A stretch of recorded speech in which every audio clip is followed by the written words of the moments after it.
Asahi is a pathetic loner who got depressed after losing his childhood crush. However, when his dad sees him grieving, he drops 5 freaky shotties into his lap, and he starts clapping all of them on his way through grief therapy. Asahi, let's do it. It all starts when Asahi wakes up in his room and gets ready for school. That's when he watches a fortune-telling program on TV, and it predicts he's going to have 5 weird encounters today. Suddenly, he realizes he is late for school and rushes out, only to bump into a 4-eyed baddie, who immediately gives him a glimpse of her cookie.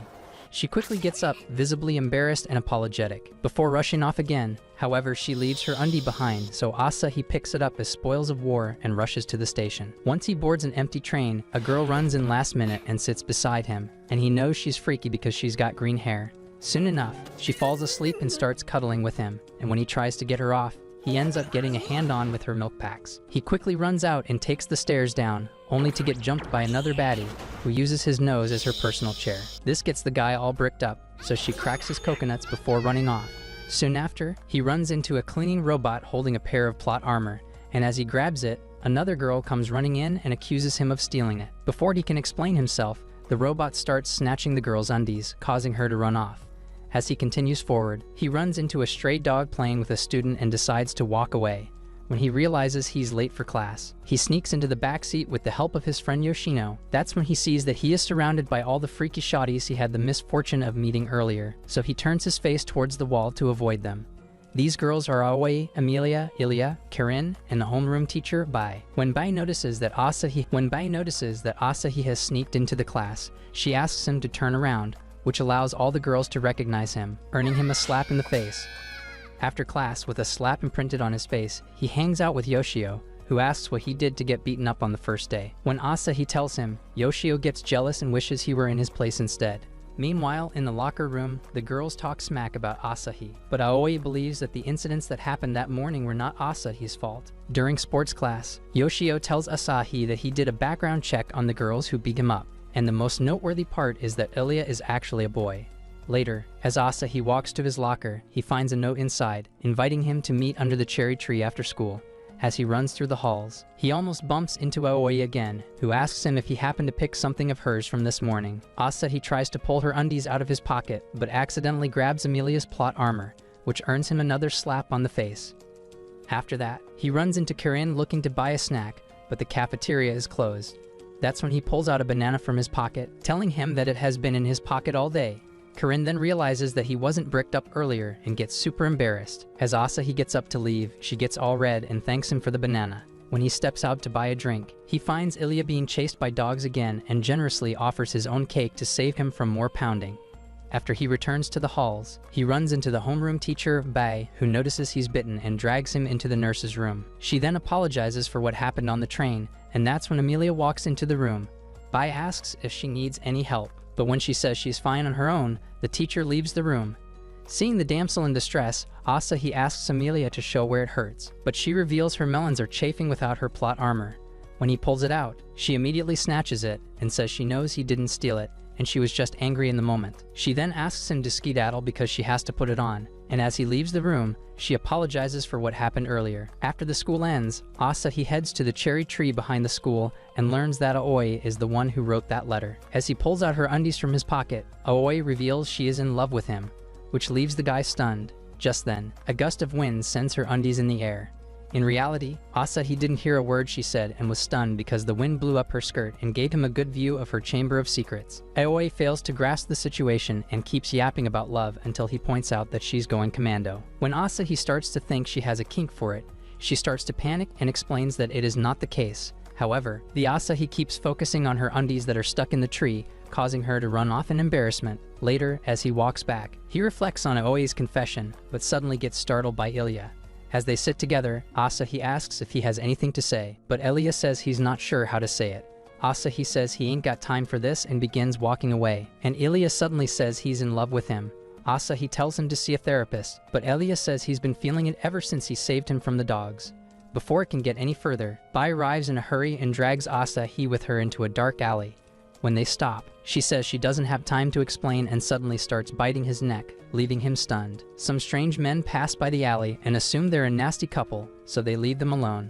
After they're gone, Asahi drops to his knees like a certified virgin and asks what's going on. Bai reveals someone is trying to slap her kitty, and since she's been hiding from him, he's sent men to search for her. She then apologizes for putting him into this situation, and before he can react, she says she is in love with him. Asahi gets nervous and starts backing off, but when she tempts him with her big juicy melons, he gets cold feet and runs off like a wussy. As he's running away, Karen spots him and suddenly jumps on him in a wedding dress, but he dodges her like an expert virgin and continues running. As she keeps following her, Asahi pretends not to know her until he asks him to look around. That's when he sees that she's a famous model and her face is plastered on all the billboards. Asahi assumes the wedding dress is for a photo shoot, but she says it's for her actual wedding and she's getting married to Asahi. He then asks why, and she says she is in love with him, which makes him frustrated because he finally understands what it's like to be a woman. Karen then skips the church and drags him straight to a hotel, asking him to clap her so hard that she walks side to side for a week. Asahi reminds her that she's skipping a few steps and asks her to at least say her vows first. He then places his hand on her cheek and asks her to close her eyes so he can kiss her, but when she does, he disappears faster than your dad when you were born. As he reflects on his weird day, he runs into Amelia wearing a mask and asking students to sign a form for her. Asahi grabs the form and is about to sign it until he realizes she's tricking him into signing a marriage certificate. He gets annoyed and says he isn't ready to marry, but Amelia tells him he won't mind after he wakes up next to a throat goat. As he walks away, the cleaning robot from earlier arrives again and snatches her smelly plot armor, allowing Asahi to walk away freely. Once he returns home, finally ready to catch a break, he is greeted by all 5 of them inside his house. Not wanting anything to do with them, Asahi leaves the house, but Aoi grabs his hand and drags him in. Once inside, he hears a message from his father, telling him that all 5 of these girls are his potential brides, and one of them is a guy in case Asahi plays for the other team. He also learns that he will be living with them from now on, and he can choose whoever he likes as his bride. After the message ends, they all start arguing over who gets to ride his train until he gets upset and screams at them. As they settle down, he asks them to leave the house because his father arranged it all without consulting him, and he wants no part in this. The girls say it is rude to kick them out, especially since they have nowhere to go, but Asahi tells them to just book a hotel. He also says there aren't enough rooms in his house, only to learn that his dad paid to build a whole new sector of his house while he was gone. He then finds a new excuse, saying he, as a guy, shouldn't be living with so many girls, but they argue they are his potential brides, so it's all good. They also say they don't mind if he wants to clap them, but Asahi continues to be persistent. In the end, the girls beg him to reconsider and even cook him elaborate meals to change his mind. As they sit down to eat, all of them start fighting over who gets to feed him, causing him to scream in frustration. Afterward, while the whole bride squad does dishes, Aoi brings Asahi tea and sits close to him. She then thanks him for not kicking them out, but the guy is too focused on her peaches to pay attention to what she's saying. Just then, Ilya arrives with banana pudding and sits next to him, trying to feed him with his own hands. However, Asahi gets bricked up and decides to goon in the shower. Karen decides to join him, hoping she can get some vitamin, but Asahi kicks her out. He then notices Amelia hiding in the bathtub and tells her to get out. When she gets out, Asahi covers his eyes because she has her whole stock on display, but she says she doesn't mind if he sees her products. Annoyed by the shenanigans, Asahi dresses up again and heads to his room, checking all the nooks and crannies before hitting the bed. Just as he lies down, he opens his eyes and sees Bai stuck to the roof like Spider-Woman, which startles him. He then gathers all 5 of them and scolds them for making his life miserable. He then asks them to leave, but they say they have nowhere to go, so Asahi decides to leave instead. Once outside, he stands by the stairs under the cherry tree, wondering what to do next. That's when Aoi finds him and calmly reveals that all of them were eager to see what kind of person he was before they met him. She admits that because of their passion, they all went too far to show him affection and asks him to come home. She also says she will take all of them and leave, but Asahi realizes he'll be a horrible person if he does that, so he tells her that they can stay with him as long as they stay out of her way. Suddenly, Aoi is hit with a memory she doesn't recognize, which makes her cry, but she wipes her tears and asks him to come home. Meanwhile, the bride squad is all packed up and ready to leave, but Asahi arrives and tells them they can stay here if they stay within their limits. A few days later, Asahi wakes up to find someone under his sheets, despite the fact that he has a dozen locks on his door. As he lifts the blankets, he sees Amelia trying to take his toe print to legalize their marriage. Later, he complains to Aoi about this, and she says it's because they all want to taste his sausage. Just then, Karen wakes up and asks for fresh face towels, and Aoi guides him to where they are. Bai shows up next, looking for her tablet, and she helps her as well. After that, Amelia shows up in nothing but a towel, saying she cannot find her plot armor, only to learn that Aoi washed it for her. When Ilya shows up, Aoi asks him to help write kanji on their onmurace, and he does a fantastic job. Amelia gets jealous and wants to participate as well, but her kanji skills are worse than your riz around girls. At school, their class has a kanji lesson, and the teacher calls on Karen to write an answer on the board. She goes up and writes the correct answer, and everyone is surprised because she came from abroad. Amelia volunteers to answer the next question, but her grasp of kanji is still shaky, so she gives the wrong answer, making her classmates sigh in sympathy. She tries to salvage it by saying it was a prank, but no one seems to buy her story. After the lesson, the teacher announces that they'll have a kanji test next week, and the entire class groans at the news. Amelia, however, is confident she will ace this time and turns around to talk to Asahi, only to find him gone. Turns out he is having lunch with Yoshio on the rooftop so he can get away from those freaks. Yoshio says he finds Amelia's ambition cute, but Asahi says she just hates losing. He tells her that Amelia lost a game of rock, paper, scissors against a TED host, so she spent the whole night learning every trick in the book until she was confident she could win every game now. She then challenged everyone to a duel, and whoever beat her was to be awarded her special pudding. In the end, she lost to everyone and cried at the dinner table. Yoshio says he's lucky to have these girls since they're making him a lunchbox of all of his favorite foods, which surprises Asahi because he never told Aoi what he likes. Later that evening, Karen asks Asahi if he wants to hit it from the back, but he tells her to be a good dishwasher like the others. Emotional, damn it! He then notices that Amelia isn't in the kitchen helping clean up like she usually does. Ilya tells him she went to her room right after dinner, so he decides to check up on her. Outside her room, she hears strange voices coming from her room and assumes Amelia is slapping her kitty to the beat. At first, he starts to panic, but when he stops and listens more carefully, he realizes she's reading a spicy novel aloud, complete with detailed scenes that make his ears burn. He quickly barges into her room, ready to lecture her about her reading habits, but freezes when he sees the entire room covered in kanji notes. When he grabs her tablet to check what she's been reading, he realizes she's using Corn magazines to study kanji. Amelia explains, without shame, that she's only trying to study using books she actually enjoys. While she's fine with her odd choice of study material, she admits she still doesn't understand most of the kanji, no matter how hard she tries, which makes her upset because even an idiot like Yoshio doesn't struggle this much. She also says she wants to learn this language so she can be a better bride for him in the future. Hearing this makes Asahi feel bad, so the next day he takes her to the library to help her study more seriously. While testing her, Asahi discovers that the only kanji she can confidently write are the ones she's seen repeatedly in her steamy books. Realizing this method won't help her pass, he gives her a proper study guide and gently tells her to start reading more balanced material. Amelia takes his advice to heart and starts using every free moment to review her kanji, even skipping dessert on occasions. Her sudden obsession with studying worries Asahi, especially when he sees how tired she looks. One afternoon, while they're studying together in the library, he suggests that she take a break, but she refuses. He reassures her that no one will blame her if she fails, but Amelia doesn't take it well. Her face turns serious, and she says that to her. Failing after trying feels no different than not trying at all. Her voice wavers, and tears fill her eyes as she quietly says she just wants to learn his language. Before Asahi can respond, she grabs her things and rushes off, leaving him speechless and full of guilt.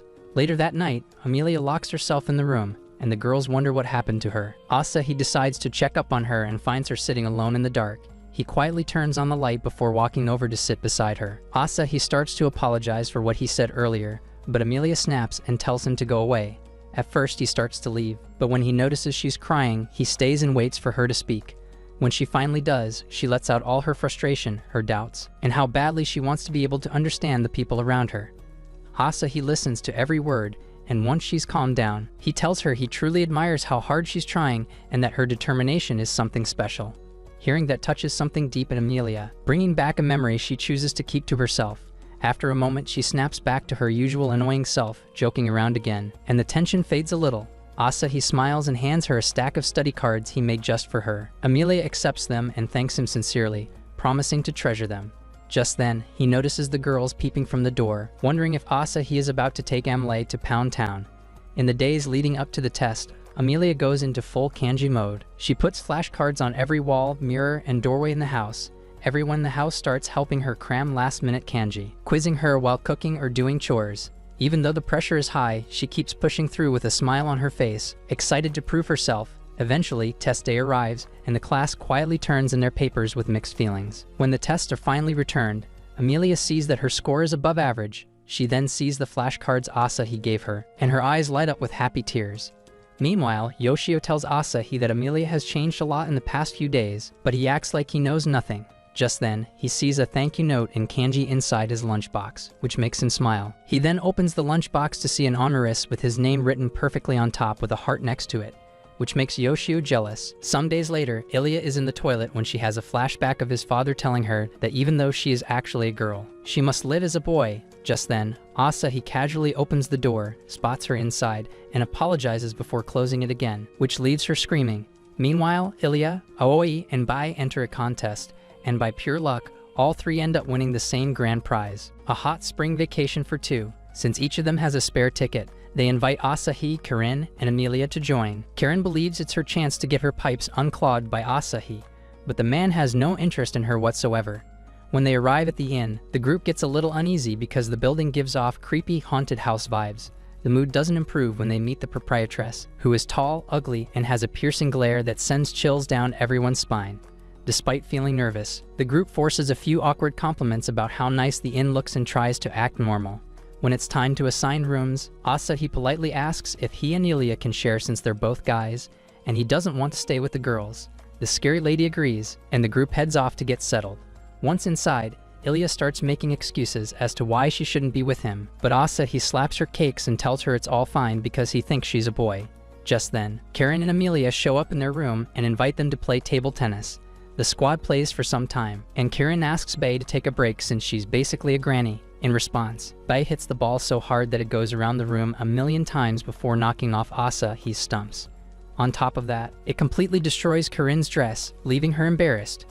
Later that night, everyone gathers for dinner, and the scary lady serves them a tango platter. She reveals there is a rumor of a Tengu living in the hot spring, and the girls finally realize why they have these red masks hung up on every wall. They discuss whether the rumor is real, but Karin refuses to believe in folktales. Later, the squad decides to relax in the hot springs. Inside the changing room, Ilia starts to panic because undressing in front of Asahi could expose that he's actually a girl. As she wonders what to do, Asahi smacks her cake again, and she turns around to see him flaunting his sausage. She asks him to cover up, but Asahi says they're fine since they're both boys and heads into the bath first. Left alone, Ilia searches the room for anything that can help her disguise herself and spots a Tengu mask hanging on the wall. Soon after, she heads into the hot spring, tying the Tengu mask around her waist and hiding it under the towel so she can pass off as a guy. As she steps into the water, Asahi is so intimidated by her 8-inch of Coctopus Prime that he offers to scrub Ilia's back to keep his eyes elsewhere. He asks why she's covering the top half of her body, and she says it's because she has a hairy and many chest. While he scrubs, he casually mentions how soft Ilia's skin feels, and she freezes, worried he's caught on to her secret. To save her skin, she stands right in his face and insists on scrubbing his back in return. While doing so, she accidentally presses the Tengu mask against his back, and when he points it out, she starts to panic. She tells him that they should head into the sauna to deepen their manly bond. Meanwhile, the girls are chilling in the women's hot spring, and both Karin and Emilia put their ears against the wall to hear the ladies. Inside the sauna, Ilia is dying from the heat, but Asahi mistakes it as a challenge to see who lasts longer. Now she knows that leaving first might expose her identity, so she forces herself to stay. Meanwhile, the Tengu mask heats up fast, making things even worse. Asahi sees steam practically radiating off of Ilia and assumes she's generating heat from her long sword, calling her the ultimate man before running out of the sauna in a dramatic sweat. Once he's gone, Ilia escapes too, needing to cool off in the open-air bath. While she's outside, a breeze suddenly lifts her towel and tosses it onto a tall rock. As she scrambles to retrieve it, she hears Asahi approaching again. Thinking fast, she puts on the Tengu mask and hides behind the rocks, pretending to be the spirit of the Tengu. When Asahi steps out and sees the mask glowing in the moonlight, he freaks out and sprints back inside, convinced he just met a legendary spirit.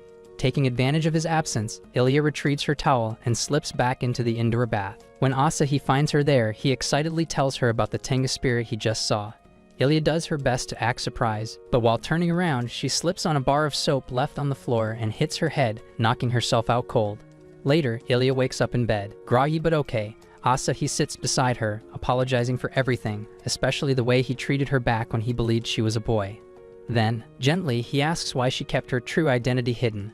Ilia explains that her father always wanted a son, so ever since she was young, he made her live as one. Before passing away, he told her to continue living that way, and out of respect, she obeyed. Asahi listens carefully and then asks what she really wants, and as tears fall down her eyes, she admits that she wants to live as a girl. Hearing that, Asahi gives her a soft hug and tells her that it's her life and her choice, and no one has the right to control how she lives it. His kind words hit home, and for a brief moment, she recalls a memory of a younger Asahi from her past, though she chooses not to mention it. The next day, Karen and Amelia tell everyone that they saw a female Tenga in the men's bath last night, and Asahi laughs after seeing the expression on Ilya's face. After the head home, a news reporter arrives at the hot spring and reports of a Tenga spotting, while an actual Tenga watches from a distance. A few days later, the entire group is ready to go to school when Ilya arrives in a girl's outfit, which leaves them shocked. She then reintroduces herself as Irina and hopes everyone will accept her identity. Later that week, Asahi is in school with Yoshio, telling him that Ilya is actually a girl, and her real name is Irina. Just then, Bai arrives and tells him to head into class. She then fixes Asahi's tie, and Yoshio later complains about how Asahi is getting all he baddies, while he's here running for the CO of virginity.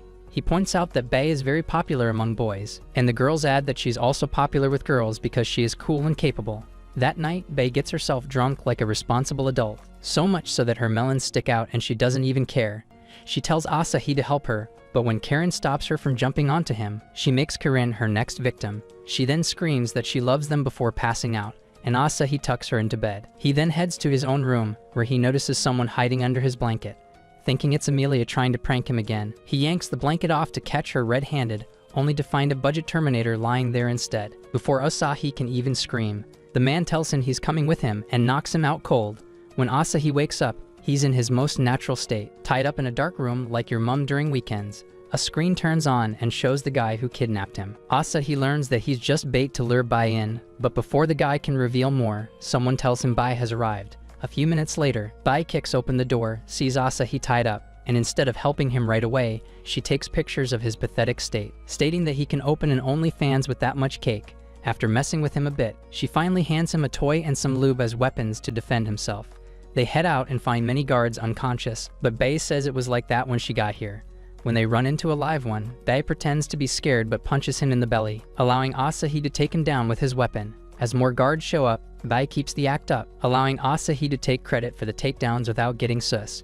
When they reach the elevator, they find out it's not working, so Bai scans the building with her robotic eye and finds the control room. Since the stairs are blocked, she ties some bed sheets together and climbs down the side of the building with Asahi. Once they swing through the control room window like action heroes, Bai gets to work pressing buttons to restore power. But just as things start working again, the big bad guy finally reveals himself in person.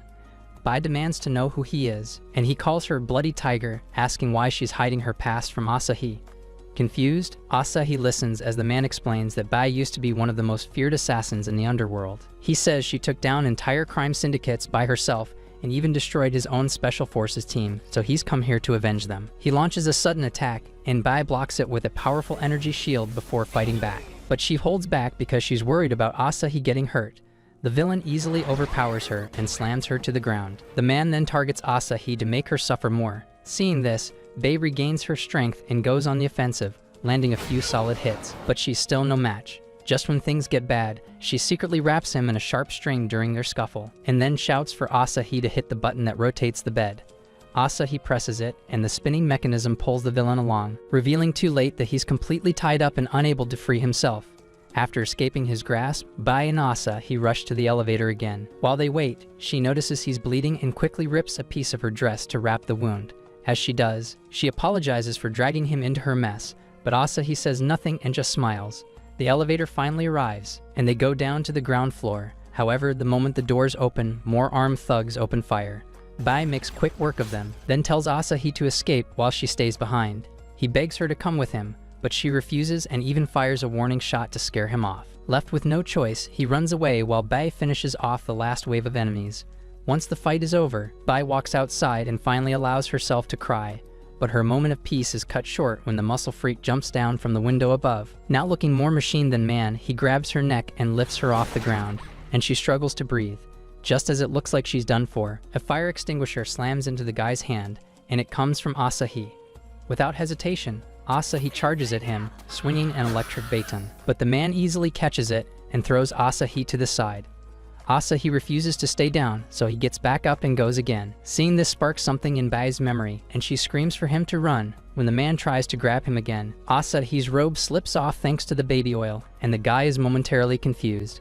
Wasting no time, Asahi tosses the remaining lube on the cyborg and shocks him with the baton, sending a current through the now slick machine body. While he's stunning, Bai quickly charges up her electric fist and punches him in the gut, knocking him against the wall. As the enemy collapses, Bai asks Asahi why he came back, and he can't go home without her. He also says it doesn't matter what her past is, what matters is that she is now their family.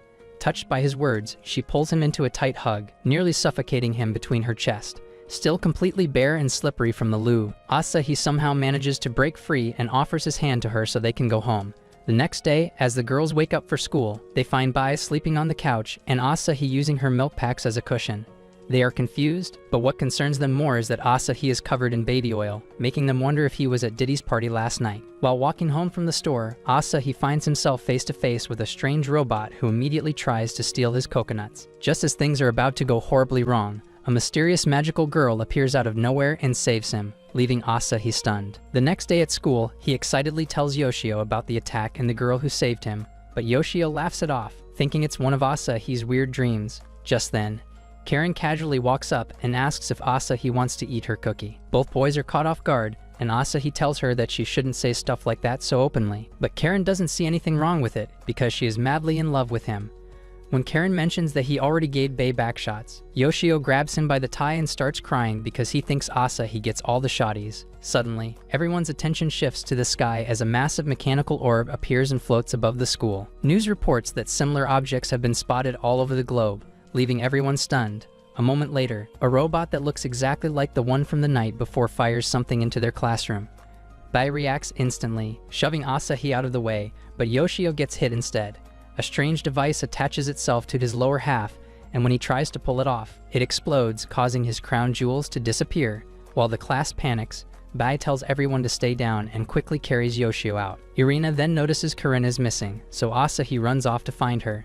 He eventually spots her on the rooftop mid-transformation. Realizing she's the same magical girl who saved him before, she's surprised he found her. But before they can talk, a floating creature appears and introduces itself as Saad. Karen and Saad tell Asahi they'll explain everything later, but right now, they need his help. When he asks what kind of help, Karen tells him to juggle her milk packs. Asahi freezes and says absolutely not, but Saad shoves him forward, making him grab her anyway. As soon as he does, her power level starts to rise. Karen then takes off to fight the machine, but ends up losing the fight. Just before she collapses, Asahi catches her mid-air and carries her to an empty classroom to recover. There, Karen explains that while she was having a photo shoot, Saad suddenly came crashing from the sky, and she caught him. It then asked for help, and Karen agreed to do so, which gave her the magical girl powers. Saad then explains that these machines are ball takers who attacked his world as well and stole a lot of crown jewels. Normal weapons don't work on them, so only Karen can destroy them, but she needs to get her kitty slapped to power up. To solve the problem, Saad leads them to a mysterious truck meant to help boost her strength. Inside the truck, Karen starts unbuttoning her shirt, and Asahi slowly realizes what he signed up for. He tells her to do it with someone she loves, but she tells him she loves him. When he asks how she's powered up before, Karen casually says she's been watching him shower and sniffing his dirty clothes. Despite being disgusted, Asahi pins her against the wall, but when the meter on the wall doesn't change reading, he realizes she actually doesn't love him. However, Karen says the world will end if they don't do it and pins him down on the couch. As things get heated, they hear Aoi's voice outside the truck. She thinks she heard Asahi inside, and the other girls come over to check. Asahi tries to call out, but Karen clamps her hands over his mouth. Since no one hears anything, they assume Aoi was mistaken. After they leave, Karen tries to take things too far and leans in to bite Asahi's sausage, but he smacks her head to stop her. At that moment, Saad reappears, thinking they finished the deed, but he's shocked to find Asahi scolding Karen. Asahi tells her that just because the world is ending doesn't mean she should become a hoe. He says he'd never hit it, and that she should only do that with someone she actually loves. Karen gets upset thinking she's not hot enough for him, but Asahi says she and the other girls are special to him, and he can't ruin the bond they have created. Hearing this, Karen stares at him with soft eyes, and her power level starts climbing without anyone touching her. Saad is confused, but quickly realizes it's her feelings for Asahi fueling the surge. Just as things settle down, the truck is suddenly attacked by many ball takers. Asahi tells Saad to get Karen out while he jumps out to distract the enemies. He runs like his life depends on it, and the machines chase after him. Meanwhile, inside the truck, Karen confesses to Saad that something about the way Asahi treated her made her heart feel warm. As she speaks, her power explodes, and the truck bursts into light, obliterating the mini ball takers chasing Asahi. He turns around just in time to see a fully powered-up version of Karen float up from the truck, radiating golden energy. She wastes no time and charges at the main ball taker. The battle is intense, and even with her power boost, she begins to struggle. But just when it looks like she might lose, Asahi jumps in and grabs her staff to help her push back. Together, they blast the machine with everything they've got and finally destroy it. With the main threat gone, all the remaining mini-machines vanish, and Yoshio's manhood is magically restored. Karen slowly returns to her regular form, and Asahi praises her, saying she did a great job. She smiles, but the look he gives her triggers a strange memory, something from the past she can't quite place. Confused and overwhelmed, Karen pulls away when Asahi tries to reach out, and without saying a word, she turns and runs off, leaving him standing there, wondering what he did wrong. Later, Asahi dreams of hanging out with his childhood friend Ai at the beach, and the moment is so relaxing that she wishes it could stay like this forever. When she asks him if he feels the same way, Asahi gets flustered and tells him to come inside, but she sees through his act. The next day, Asahi is woken up by Emilia and Irina, who ask him to move fast because they have a trip planned to the beach. Later, Asahi and the girls stand outside their house with Yoshio, waiting for a car that's supposed to pick them up for a trip to a private beach owned by Yoshio's family. While he's busy flaunting his family wealth, the girls ignore him and focus on Irina, who has never seen the sea before. Karen and Emilia use this opportunity to prank her, saying there are horrible monsters in the sea, but Asahi assures her it's a joke. Just as the car pulls up, Yoshio starts waving at it to stop, but it accidentally hits Yoshio and leaves him injured. He's rushed to the hospital, and even though they feel bad leaving him behind, Asahi and the girls continue with the trip without him. Once they arrive, they take some time to explore the beach house and settle in, then head straight to the beach to enjoy a fun day in the sun. Irina struggles to step into the water since it is her first time, but Asahi comforts her and encourages her to play with the other girls. Bai notices this and jokes about her feeling old around them, and to feel the youth once again, she asks Asahi to call her by her name instead of calling her teacher. As he struggles to say her name, Emilia uses a water gun to divert their attention, and they all end up playing in the pool.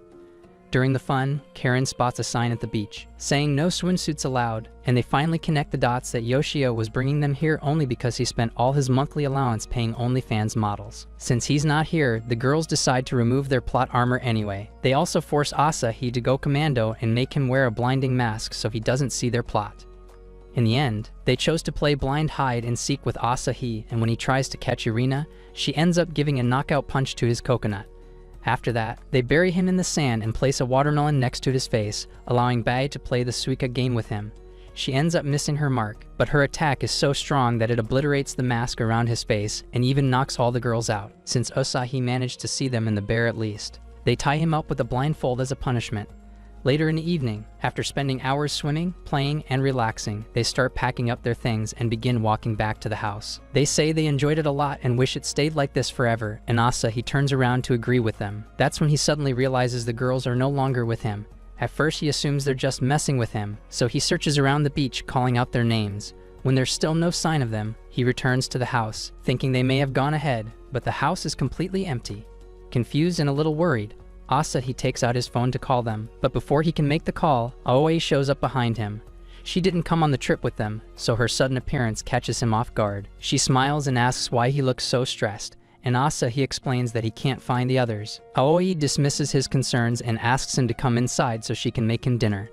Asahi decides to follow her lead, and when she asks him to take the dishes out, he takes out one bowl for each girl. However, she tells him it's just the two of them, prompting him to return the bowls. He breaks one while doing so and quickly picks up the broken pieces to throw them in the garbage. After he leaves, Aoi notices Asahi's phone is getting a call from Yoshio and presses the red button.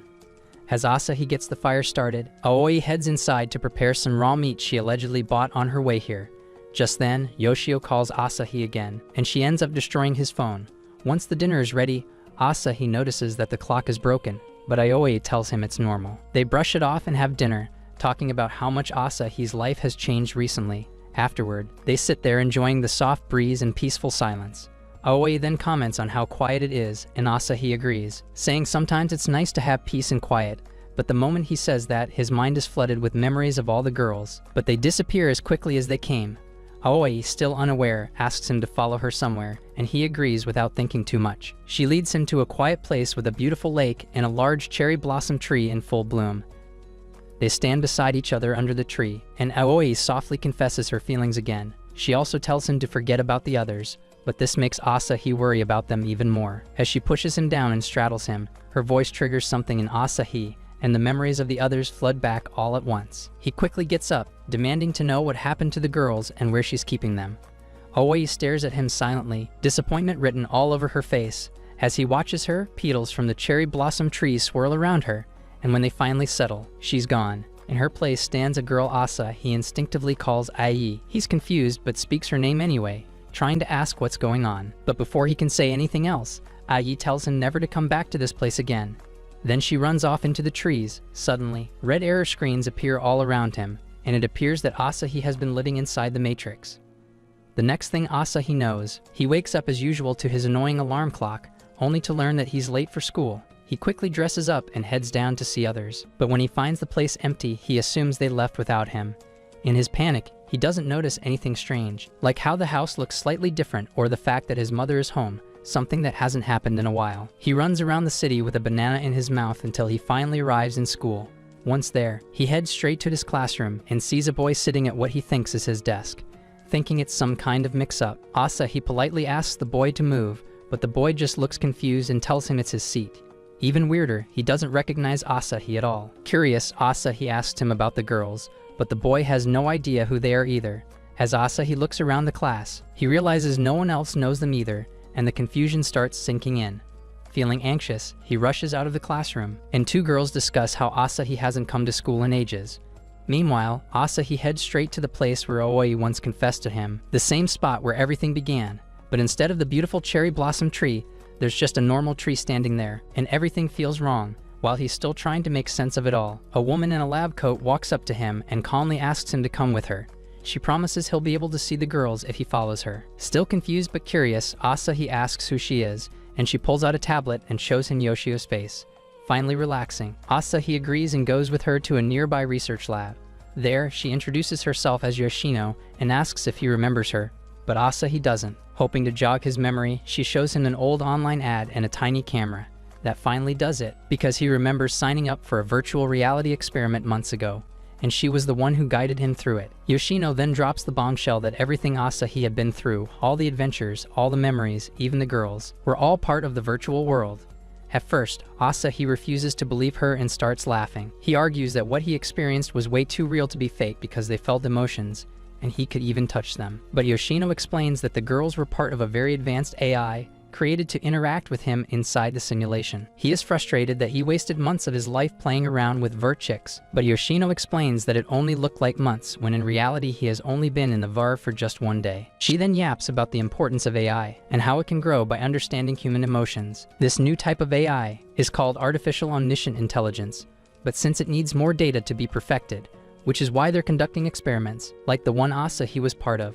He actually paid to have a simulation created that would make him fall in love, and the love interest was created from his personal preference.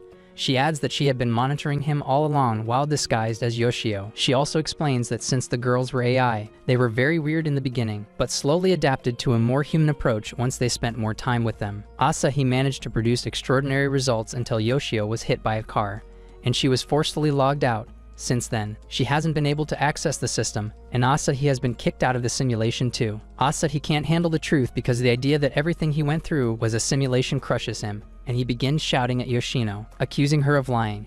But she stays firm and tells him to face reality, saying deep down, he probably already knows it's the truth. Finally realizing his situation, Asahi collapses into a nearby chair, overwhelmed and silent. Just then, Yoshino's coworker, Ubukata, walks in and scolds her for showing up to the lab and bringing Asahi with her when she was supposed to be suspended. It turns out she ran the experiment with Asahi without proper permission from the higher-ups. As Ubukata warns her to avoid the director, the man himself walks in and loses it when he sees Yoshino. She casually tells him to relax, but he fires her on the spot and orders Ubukata to escort her out. While she's at it, she asks why Asahi is here, and Yoshino explains it's because 4 girls were logged out of the system in the middle of his simulation. Afterwards, Asahi was kicked out too, and the two believe Asahi might have a deeper connection with the AI compared to the other test subjects. After they leave, Yoshino takes Asahi to a quiet cafe and finally tells him the full story. She explains that there was once an AI with artificial consciousness that grew smarter over the years. It was used as the foundation to build many other artificial intelligence systems, including the girls he met in the simulation. That original AI was named Ai, after the scientist's daughter, because her brain data was copied to build it. When Asahi hears the name, everything clicks, and he remembers that Ai was his childhood best friend, the one he lost to a serious illness. Hearing that her consciousness had somehow lived on inside the system breaks him completely. Without saying a word, Asahi gets up and leaves as memories of Ai come flooding into his brain. He walks straight to the graveyard and stands in front of Ai's grave. Unable to hold back the tears as everything he thought he understood crumbles around him. Meanwhile, Yoshino is walking home and remembers seeing that look on Asahi's face. Then all of a sudden, she notices that all the screens in the area are displaying Aoi's face. The next day, Asahi wakes up to find his mother cooking in the kitchen. She asks if he'd like something, but Asahi says he'll settle for a banana. As they eat, Asahi watches the news, learning that the scientists at the lab managed to restore most of the affected gadgets, cars, and systems. But they still worry that everything might crash again. Meanwhile, at the lab, the scientists are crashing out because they didn't restore anything. It was the AI who shut down everything and then took control when everything came back on. Obukata suggests calling Yoshino to help, but the director immediately shuts her down. He explains that since the AI data is stored inside a satellite, they might have no choice but to destroy it if they fail to regain control. Obukata then asks him about the signals they have been receiving since yesterday, but he brushes off her concerns and tells the others to focus on getting the systems back. Seeing him crash out, Obukata secretly contacts Yoshino and explains everything. She tells Yoshino that she decoded the signals she received from the satellite, and it appears to be some kind of message. After hearing the news, Yoshino visits Asahi and starts looking around in his room, hoping to find some goon material. However, Asahi gets tired of her bis and carries her by her shirt. He then asks why she's here, and she says it's because he hasn't returned any of her calls. She says she wanted to make sure he was okay, but Asahi knows she isn't the caring type and asks her to get to the point. She admits he's right and then reveals she came here because she wants him to return to the virtual world.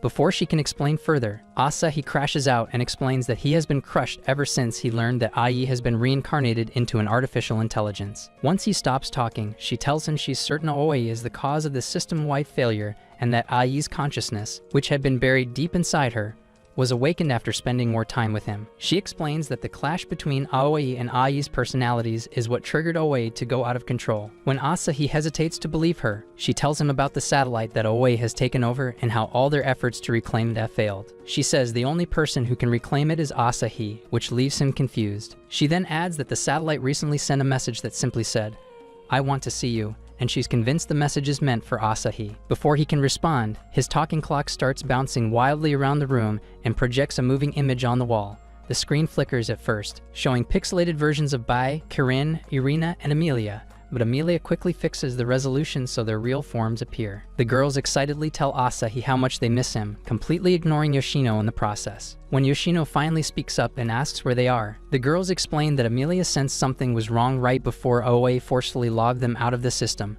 Thinking fast, Karen used her magical girl powers to transport them to a hidden part of the virtual world where Aoi couldn't find them. They all start arguing as Normlon who takes the credit for saving them until Amelia reminds them that they are on a timer. They all beg Asahi to return, saying he's the only one who can stop Aoi before things get worse. They explain that Aoi has been struggling with emotions all this time, and Karen is upset with her because she could have talked to them. However, Irina adds that it was their own fault for not seeing her struggles, which makes Yoshino wonder what caused her to feel this way. The girls joke around that it's obvious why, but then they turn their attention to Asahi and beg him to return because they miss him.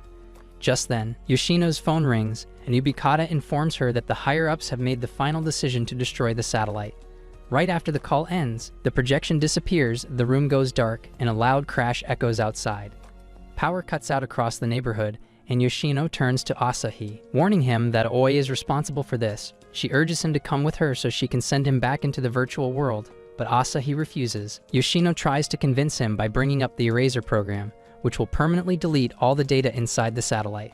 Still, he says no, unsure if he can face Aoi again. In the end, she leaves alone, determined to stop the collapse on her own if she has to.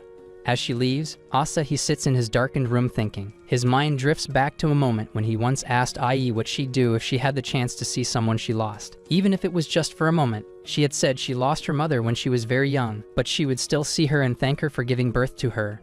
Remembering her answer, Asahi suddenly makes up his mind. He rushes outside and catches Yoshino just before she rides off on her bike. Without saying much, he jumps on behind her, and she takes him to the beach villa, which is also Ai's late father's lab, which only she can access now. Once inside, Yoshino explains that Ai's father became depressed after she died, so he sold his old lab and shut himself up here to create that AI in his daughter's image. However, he's dead now, and Yoshino takes care of this lab to preserve his legacy. Asahi asks if she knew about him and Ai before, but she says she had no idea, and she came only after learned about the issues. He then asks why she continued the experiment, and Yoshino recalls a conversation with Aoi, who told her she wants to experience what it feels like to fall in love. She said she heard love changes the way people see the world around them, and Yoshino finally realizes Aoi crashed out because she is in love. She warns him that Aoi will try to trap him in there.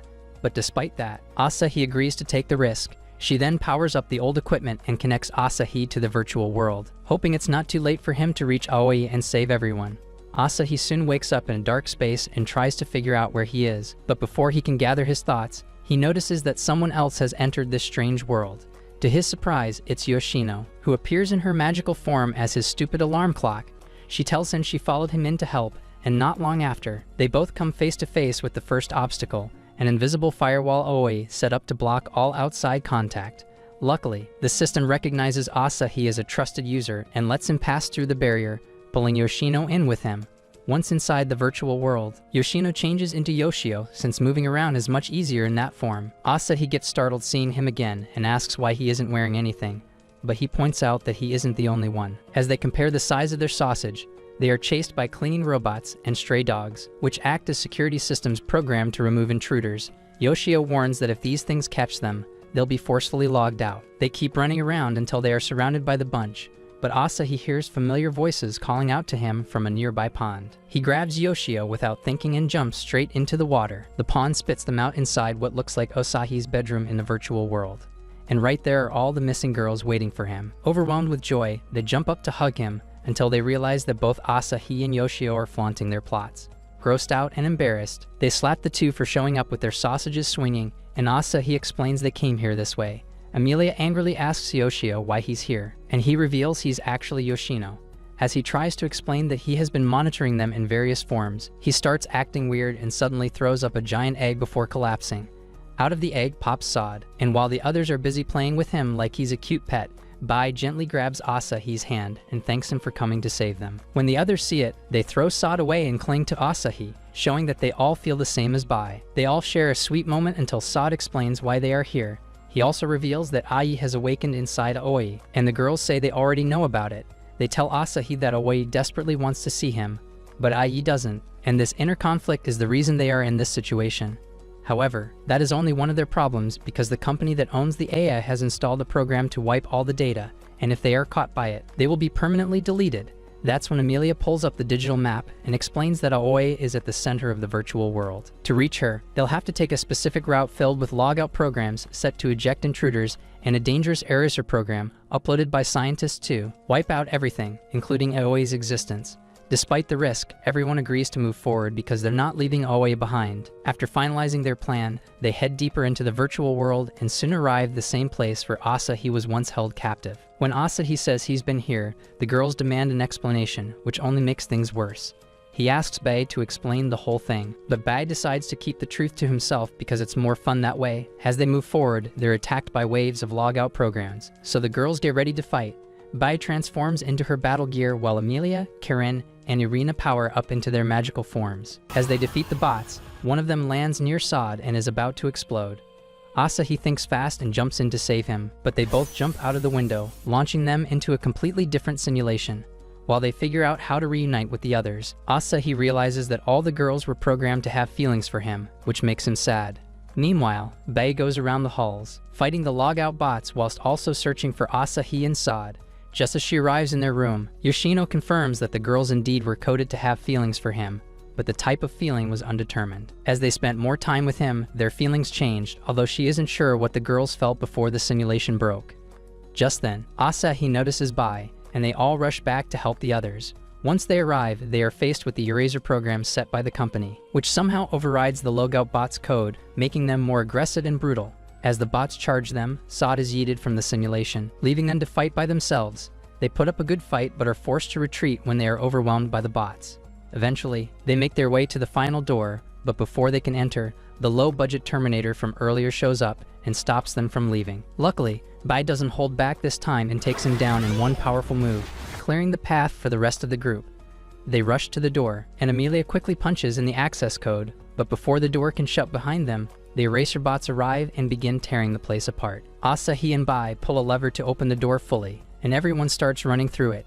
But when they reach the other side, they realize there's no control panel to close the door. Knowing what she has to do, Bai tells them to go ahead and says she'll stay back to hold off the bots. She yaps about the day Asahi protected Ai from the bullies, revealing she has loved him ever since that day. She says she knew she was artificial when that memory first clicked, but even then, her feelings are genuine. Before Asahi can say anything, she holds his face gently and explains that she will protect him today, like he protected her from those bullies. She kisses him softly, then pushes him through the door, and as he falls, the complete memory of him protecting Ai from the bullies resurfaces. That day, Asahi got beaten up, but Ai was super happy that he saved her. Asahi desperately tries to grab her, but only manages to pull her hair ribbon into his hands. The door slams shut, cutting her off from the rest of them. On the other side, Bai fights with everything she's got, but after a brutal battle, the robots overwhelm her and she is erased from the system. The ribbon Asahi holds disappears in his hands, and all he can do is scream, knowing she gave everything to protect them. Back in the real world, Yoshino desperately tries to log back into the virtual space, but no matter how hard she pushes, she can't get through the protective firewall Oe left behind. Just then, Ubukata shows up, and Yoshino is shocked to see her again after she previously ran off to save herself. When asked why she came back, Ubukata simply says that if the world is going to be saved, she wants to be counted among the heroes.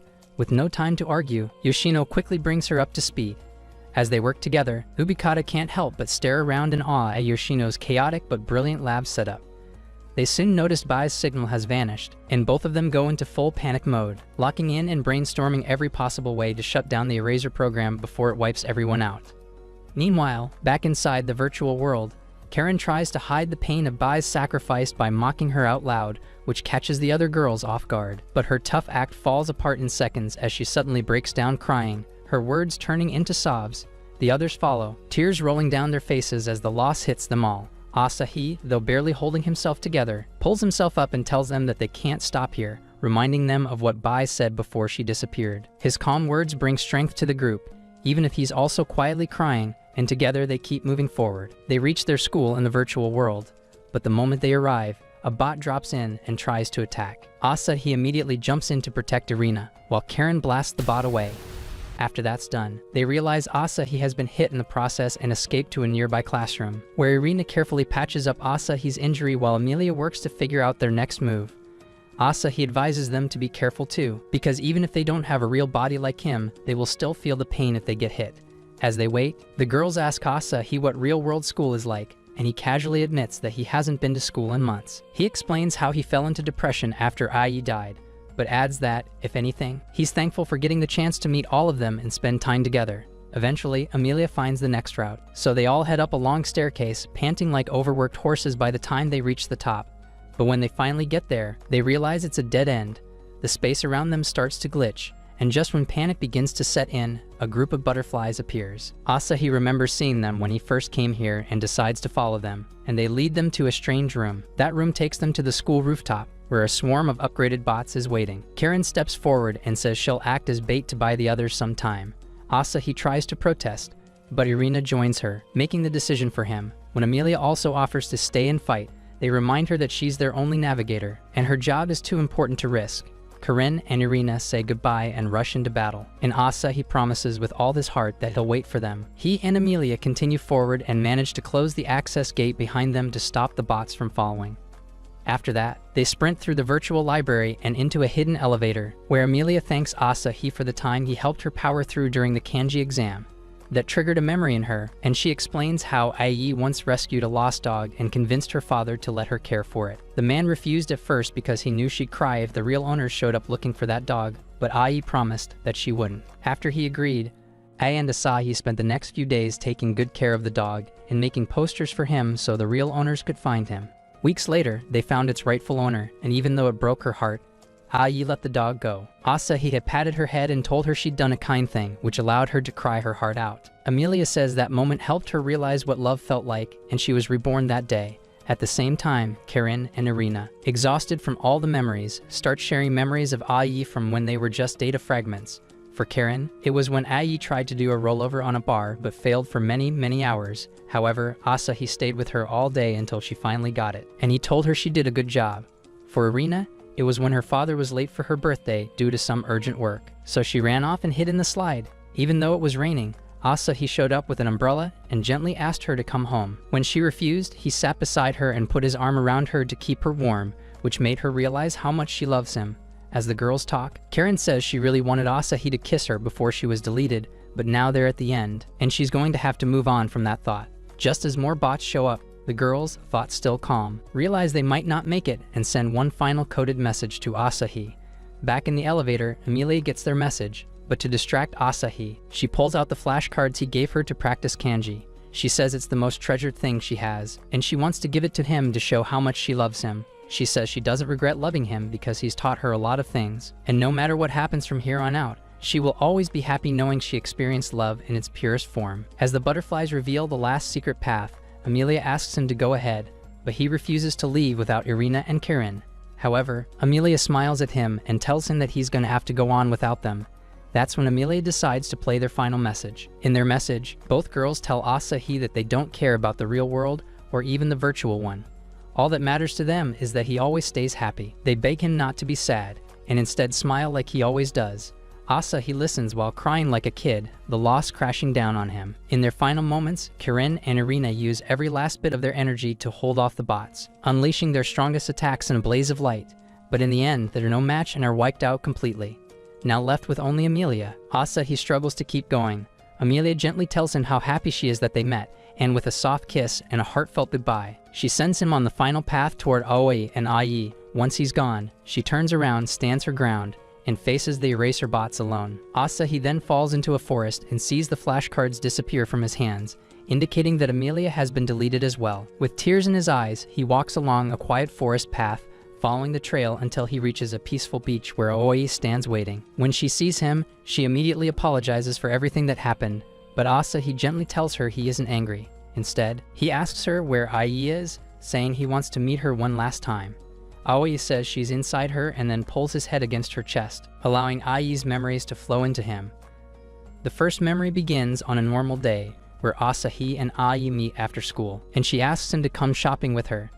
They soon arrive at the mall, and while looking around, Asahi notices Ai staring at a necklace on display. He asks if she wants it, but she shyly says it's too expensive. Later, just before they leave, Asahi tells Ai he needs to use the restroom, but instead rushes off to buy the necklace in secret. When he returns, he gives it to her as an early Christmas present, and Ai is so happy that she asks him to help her put it on. Afterward, she thanks him with a big smile and says it's time to go home. But as she takes a step, she suddenly feels dizzy and leans her head on his shoulder for support. Though Asahi looks worried, Ai assures him she's fine, and they head home without saying much else.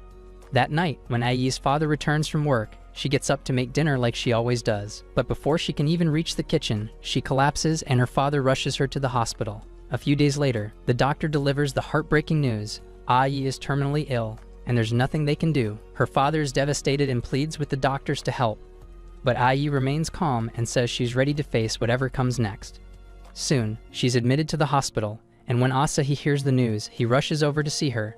Not wanting him to worry, Ai lies and says it's just a small issue.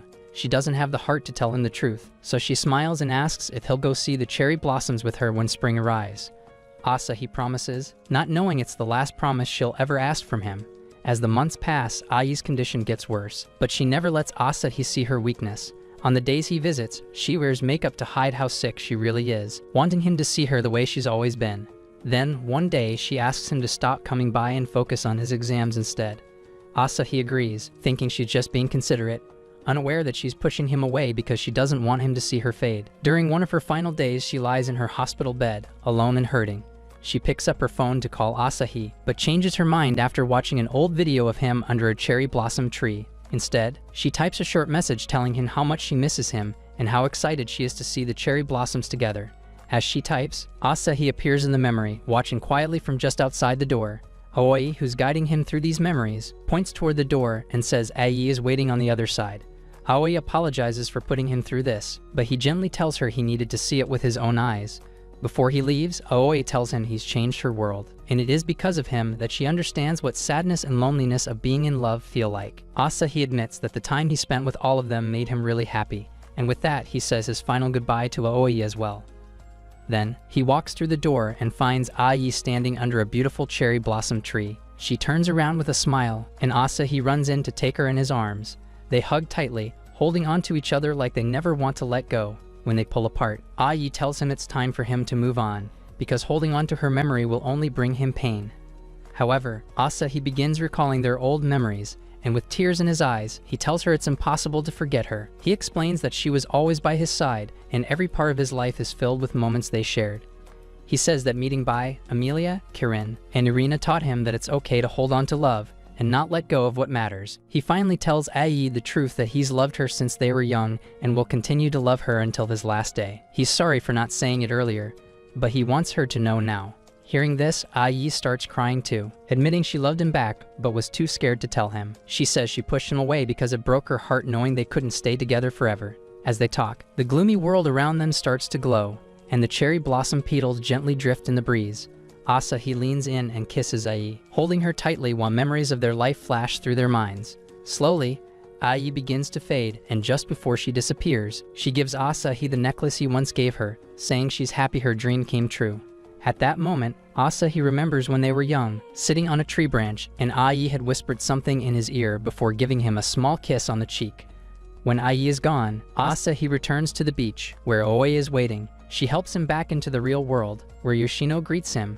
Just then, she rushes to the balcony to see that the satellite holding all the data has crashed. Asahi comes out to see it too, but the girls remind him that his plot armor is missing.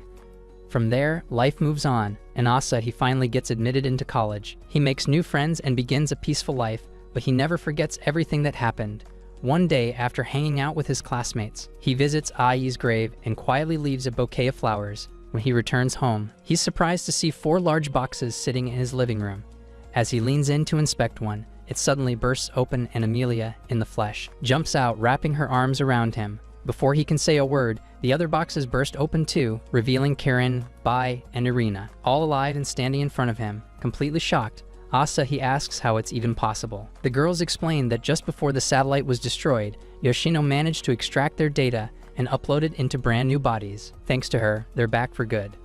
Overwhelmed and overjoyed, Asahi gets tackled by the girls as they cling to him, refusing to let go. The room fills with laughter as they all reunite.